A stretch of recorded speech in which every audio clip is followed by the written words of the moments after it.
പ്രണയിനി ഭാഗം 9.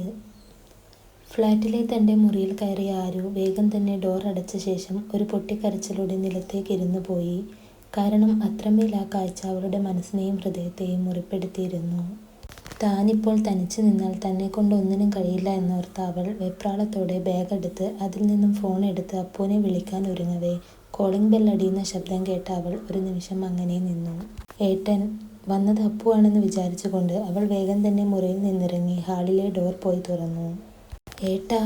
ഒരു വിതുമ്പലോടെ മുന്നിൽ നിൽക്കുന്ന എഡ്ഡിയെ അവൾ കെട്ടിപ്പിടിച്ചതും അതേ വേഗത്തിൽ തന്നെ അവനിൽ നിന്നും അടർന്നു മാറിയതും ഒരുമിച്ചായിരുന്നു. കാരണം എഡ്ഡിയുടെ ഹൃദയമിടിപ്പ് പോലും അവൾക്ക് സുപരിചിതമായിരുന്നു. വേറൊരു കാര്യം എന്തെന്ന് വെച്ചാൽ ആരുവിൻ്റെ ഹൈറ്റ് വളരെ കുറവായതുകൊണ്ട് അവൾ കറക്റ്റ് എഡ്ഡിയുടെ നെഞ്ചിൻ്റെ ഭാഗത്തേക്ക് മാത്രമേ എത്തുന്നുമുള്ളൂ. സാർ എന്താ ഇവിടെ? വിറച്ചുകൊണ്ടുള്ള അവളുടെ വാക്കുകൾ കേട്ടപ്പോൾ അവൻ സ്വയം ഒന്ന് കൈയിനാൽ നെഞ്ചിലേക്ക് തടവി അവളെ ചിരിയോടെ നോക്കി. ഓ, എന്നാ പറയാനാ, വീട്ടിൽ പോയിട്ടൊന്നും വലിയ കാര്യമില്ലെന്നേ. ആകെ ബോറടി മാത്രമാവും. അപ്പോൾ കരുതി ഇന്ന് മുഴുവനും എൻ്റെ ബൊമ്മക്കുട്ടിക്കൊപ്പം സ്പെൻഡ് ചെയ്യാമെന്ന്.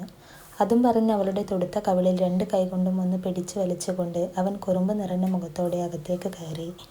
ഒരു നിമിഷം കവിളിൽ കൈവച്ചുകൊണ്ട് അവൻ പോണത് നോക്കി നിന്ന ആരു പിന്നീട് എന്തോ ബോധം വന്നതുപോലെ വേഗം അവനൊപ്പം അകത്തേക്ക് നടന്നു.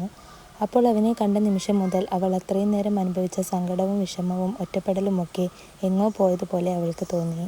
ഹാളിലെ സോഫയിൽ 2 കാലും നീട്ടി നീണ്ടു നിവർന്നു കിടക്കുന്ന എഡ്ഡിയെ ആരു ഒരു നിമിഷം നോക്കി. ചിലപ്പോഴൊക്കെ അവൻ്റെ സാമീപ്യം അവളിൽ അപ്പോൾ കൂടെ ഉണ്ടാകുമ്പോൾ എങ്ങനെയാണോ അതുപോലെ അതിനേക്കാളേറെ സുരക്ഷിതം തോന്നുന്നൊരു ഫീലിംഗ് കൊണ്ടുവരാറുണ്ടായിരുന്നു. ബൊമ്മക്കുട്ടി! എന്തോ ആലോചിച്ചു കൊണ്ട് നിൽക്കുന്ന ആരുവിനെ നോക്കി എഡ്ഡി ചിരിയോടെ വിളിച്ചപ്പോൾ അവൾ അവനെ ഒന്ന് നോക്കി. നീ എന്താ ബൊമ്മക്കുട്ടി ഇങ്ങനെ ബൊമ്മയെ കൊണ്ടുവച്ച പോലെ നിൽക്കുന്നേ? ഒരതിഥി വന്നു കഴിഞ്ഞാൽ എന്തെങ്കിലും കഴിക്കാനോ കുടിക്കാനോ ഒക്കെ കൊടുക്കുമല്ലോ. ഇച്ചായൻ എന്താ ഒന്നും തരാതെ? വീർത്ത മുഖത്തോടെയുള്ള അവൻ്റെ ചോദ്യം കേട്ടപ്പോഴായിരുന്നു അവൾക്കും അതിനെപ്പറ്റി ഓർമ്മ വന്നത്. ഞാനിപ്പോൾ കൊണ്ടുവരാം. അവനെ നോക്കി അത്രയും പറഞ്ഞുകൊണ്ട് അവൾ വേഗം കിച്ചണിലേക്ക് പോയി. എന്താണ് പെണ്ണെ നീ ഇത്ര പാവമായി പോയത്? നിന്റെ ഈ നിഷ്കളങ്കതയാണ് എന്നെ നിന്നിലേക്ക് കൂടുതൽ അടുപ്പിക്കുന്നതും. അതുകൊണ്ട് തന്നെ നന്ദൻ എന്നല്ല, കർത്താവ് തന്നെ നേരിട്ട് വന്ന് പറഞ്ഞാലും നിന്നെ വിട്ട് ഞാൻ എവിടേക്കും പോകില്ല. ഇനി മുതൽ എഡ്വിൻ്റെ ജീവിതം ആരാധ്യയിൽ തുടങ്ങി അവളിലേക്ക് തന്നെ അവസാനിക്കും. അവൾ പോയ വഴിയെ നോക്കിക്കൊണ്ട് അവൻ മനസ്സിൽ പറഞ്ഞു. ഇതേ സമയം ഓഫീസിൽ നിന്നും ഇറങ്ങി കാറിൽ ഫ്ലാറ്റിലേക്ക് പോവുകയാണ് അപ്പുവും കീർത്തുവും. അപ്പുവേട്ടാ, ആ ശില്പ ഇനി എന്തെങ്കിലും പ്രശ്നത്തിന് വന്നാൽ ആ ശവത്തിനെ ഞാൻ തന്നെ കൊല്ലൂട്ടോ. സംസാരിക്കുന്നതിനിടയിൽ ശില്പയുടെയും നന്ദൻ്റെയും കാര്യം വന്നപ്പോൾ കീർത്തു പല്ല് കടിച്ചുകൊണ്ട് പറഞ്ഞു. അത് കണ്ടപ്പോൾ അപ്പു ചെറുചിരിയോടെ അവളെ നോക്കി. അല്ല, നീ എന്ത് കാര്യത്തിന് അവളെ കൊല്ലുന്നേ? എന്നെ സ്നേഹിച്ചതിനോ അതോ ആരുവിൽ നിന്നും നന്ദനെ തട്ടിയെടുത്തതിനോ? അവൻ ചിരിച്ചുകൊണ്ട് അത് ചോദിച്ചപ്പോൾ കീർത്തു ഒരു നിമിഷം നിശബ്ദയായി. അത് കണ്ടപ്പോൾ അപ്പുവിൻ്റെ ചുണ്ടിലെ ചിരിയും മാഞ്ഞു. സത്യം പറഞ്ഞാൽ കീർത്തുവിനെ ജസ്റ്റ് ഒന്ന് ചൂടാക്കാമെന്ന് വെച്ചായിരുന്നു അവൻ അത് പറഞ്ഞത്. കീർത്തി, എന്താടാ പെട്ടെന്നൊന്നും മിണ്ടാതെ ഇരിക്കുന്നേ? ഞാൻ പറഞ്ഞത് നിനക്ക് ഇഷ്ടമായില്ലേ? ഞാൻ തമാശക്ക് പറഞ്ഞതാടാ. ഡ്രൈവ് ചെയ്തുകൊണ്ട് തന്നെ ഒരു കൈകൊണ്ട് കീർത്തുവിൻ്റെ കവിളിൽ തട്ടിക്കൊണ്ട് അപ്പു വിഷമത്തോടെ പറഞ്ഞപ്പോൾ അവൾ ഒന്നും മിണ്ടാതെ അവൻ്റെ കയ്യിൽ ചുറ്റിപ്പിടിച്ചുകൊണ്ട് തോളിലേക്ക് ചാഞ്ഞു. തമാശക്ക് പോലും ഇങ്ങനെയൊന്നും പറയല്ലേ അപ്പുവേട്ടാ.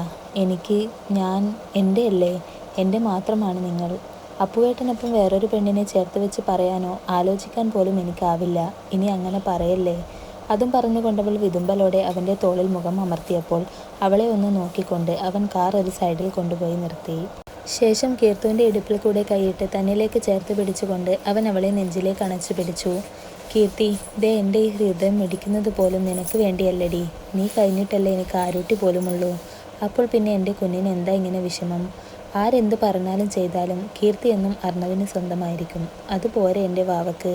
അവനത് പറഞ്ഞപ്പോൾ തിളങ്ങുന്ന മുഖത്തോടെ പുഞ്ചിരിച്ചുകൊണ്ട് കീർത്തു അവനെ മുഖമുയർത്തി നോക്കി. അപ്പോൾ തന്നെ അപ്പു അവളുടെ ആ പുഞ്ചിരി തൻ്റെ അധരങ്ങളാൽ കവർന്നെടുത്തിരുന്നു. 2 പേരും സ്വയം മറന്നുകൊണ്ട് പരസ്പരം ചുംബിക്കുമ്പോൾ ഒരിക്കലും തമ്മിൽ വേർപെടേണ്ട സാഹചര്യം വരുത്തരുത് എന്ന പ്രാർത്ഥനയിലായിരുന്നു ഇരു മനസ്സും. ഇതേ സമയം വെപ്രാളപ്പെട്ടുകൊണ്ട് ജ്യൂസ് അടിക്കുന്ന ആരുവിനെയും നോക്കി താടിക്ക് കൈയും കൊടുത്തുകൊണ്ട് കിച്ചണിലിരിക്കുകയാണ് എഡ്ഡിക്കുട്ടൻ. ആരു ആണെങ്കിൽ അവൻ്റെ തന്നിലേക്ക് പാറി വീഴുന്ന നോട്ടത്താൽ ആകെ പരവേശപ്പെട്ട് നിൽക്കുകയാണ്.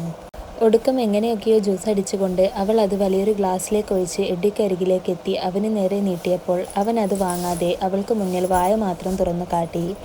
എനിക്ക് നീ തന്നാൽ മതി ബൊമ്മക്കുട്ടി. കൊഞ്ചിക്കൊണ്ട് അവൻ പറയുന്നത് കേട്ടപ്പോൾ അവളിൽ അന്ന് ആദ്യമായി അവനോടൊരു വാത്സല്യം തോന്നിപ്പോയി. അതുകൊണ്ട് തന്നെ എതിർക്കാതെ ഗ്ലാസ് അവൻ്റെ ചുണ്ടിലേക്ക് പതിയെ മുട്ടിച്ചു കൊടുത്തപ്പോൾ ഇത്തവണ കണ്ണു മേയുന്നത് ഇച്ചായൻ്റെ ആയിരുന്നു. അവളെ ഒന്ന് ഞെട്ടിക്കാമെന്ന് വിചാരിച്ചായിരുന്നു അവൻ അങ്ങനെ പറഞ്ഞത്. എന്നാൽ ഇപ്പോൾ അവളേക്കാൾ ഞെട്ടിയത് അവനും.